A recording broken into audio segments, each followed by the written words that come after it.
Hi friends, this is the tutorial for how I made my Tinkerbell Wings, the long version. So all you need are a couple of yards of two different types of fabric, one silvery and one like bluish metallic.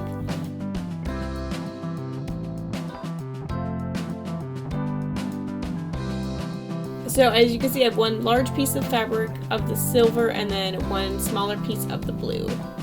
And I'm just draping it across my body because I want to see how it looks like for the end result. I put it in kind of a wing formation with like one back piece and two wing pieces, just because I wanted to see the layout.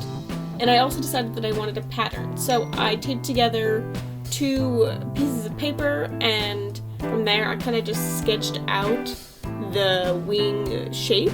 I did a big pointed oval on the top, kind of like a leaf, and then for the bottom I did a large circle, so it kind of looks like Tinkerbell's wings, but it's also more just like a fairy shape in general.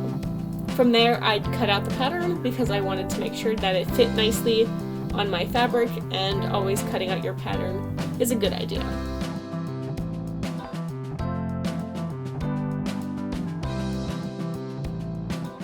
Of course, after that, I cut out the pattern on the fabric.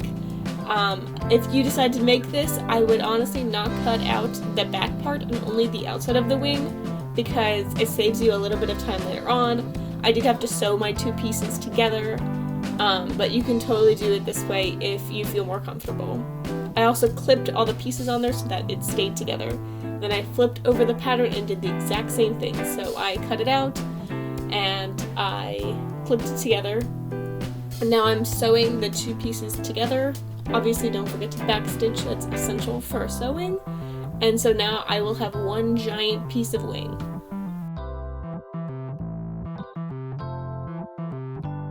I did decide that I wanted to enclose my wing, and so I put the whole wing pattern onto another piece of fabric. This is just so the raw edges don't show as much.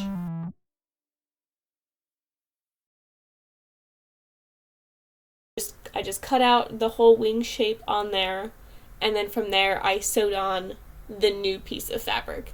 Of course, leave a small gap so that you can turn it right side in. As you can see, I did cut little notches so that when I turn it inside out, the curve will fit better.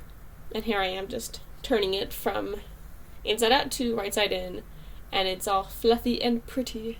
So the last step is to punch holes in the corners of your wings. I know this is a bad shot, I apologize, because you want it to stay on your arms. And so from there I got a cheap elastic that I just pulled from a piece of clothing. I stuck it on a pin, and then I thread that pin through the hole that I just punched in my fabric. And so by that, it'll just stay on your arm better. I did tie it off in the video, as you'll see, but I did sew it later on so that it won't become unknotted, just so it's more secure as a whole. That is the final product. I hope you liked this wing tutorial. I think it came out really cute, and I think it's really great for cons and for Halloween parties because you don't have to worry about the wings getting in the way or knocking into people, and it's just a great way to show your costume off as well. Thank you for watching this video. Be sure to like and subscribe and comment and let me know what you thought. Also check out my Tinkerbell hair tutorial if you want to see how I made the wig.